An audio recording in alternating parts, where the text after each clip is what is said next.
ఓం అందరికీ నమస్తే. ముందుగా నా గురించి వివరించుకుంటాను. నా పేరు రమేష్. నా తండ్రి గారి పేరు చిట్టూరి భాస్కరరావు గారు. నాది ప్రస్తుత తూర్పుగోదావరి జిల్లా వేలువెన గ్రామం. వీడియో చేయడానికి కారణం ఏంటంటే, మన deputy chief minister Pawan Kalyan గారి మీద తమిళనాడు రాష్ట్రం మదురై కోర్టులో కేసు వేశారని తెలిసింది.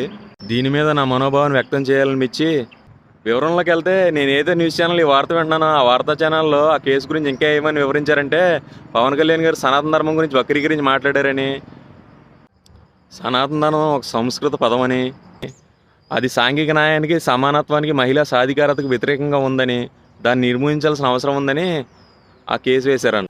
నాకు తెలిసి సనాతనం అంటే అతి ప్రాచీనమైనదని, అతి పురాతనమైనదని చాగంటి కోటేశ్వర గారు చెప్తున్న మాటల్లో వింటే నాకు అర్థమైంది. అలాగే సామవేదం షణ్ముఖ శర్మ గారు కూడా సనాతనం అనేది శాశ్వతమైనదని ఒక వీడియో చెప్పగా నేను విన్నాను. దీన్ని బట్టి సనాతనం అనే సంస్కృత పదానికి అతి ప్రాచీనమైనదని, శాశ్వతమైన అర్థాలు ఉన్నాయని మాకు అర్థమవుతుంది. ఇప్పుడు శాశ్వతమైనది ఏంటి? భగవంతుడి యొక్క జ్ఞానం. భగవంతుడి యొక్క జ్ఞానం వేద స్వరూపంలో ఉందని పెద్దలు చెప్పడం మనం వింటున్నాం. ఇప్పుడు వేదం కన్నా పురాతనమైనది, అతి ప్రాచీనమైనది మన హిందూ ధర్మం ఇంకేమైనా ఉందా? పురాణాలు చదువుకున్నా, ఏ ఇతిహాసాలు చదువుకున్నా, ఏ ఉపనిషత్తులు చదువుకున్నా, ఏ స్మృతులు చదువుకున్నా, ఇవి అన్నిటికీ సారం వేదంలో ఉన్నదని మనకు తెలుసు. వేద సారాన్ని మనం అర్థం చేసుకోవాలంటే వేదాంగం బాగా నేర్చుకోవాలని కూడా మనకు తెలుసు. దీన్ని బట్టి మనకి ఏమర్థమవుతుంది? ఈ సనాతన ధర్మానికి మూలమైనది వేదం. ఈ వేదంలో సాంఘిక న్యాయానికి, సమానత్వానికి, మహిళా సాధికారతకు వ్యతిరేకత ఉందా?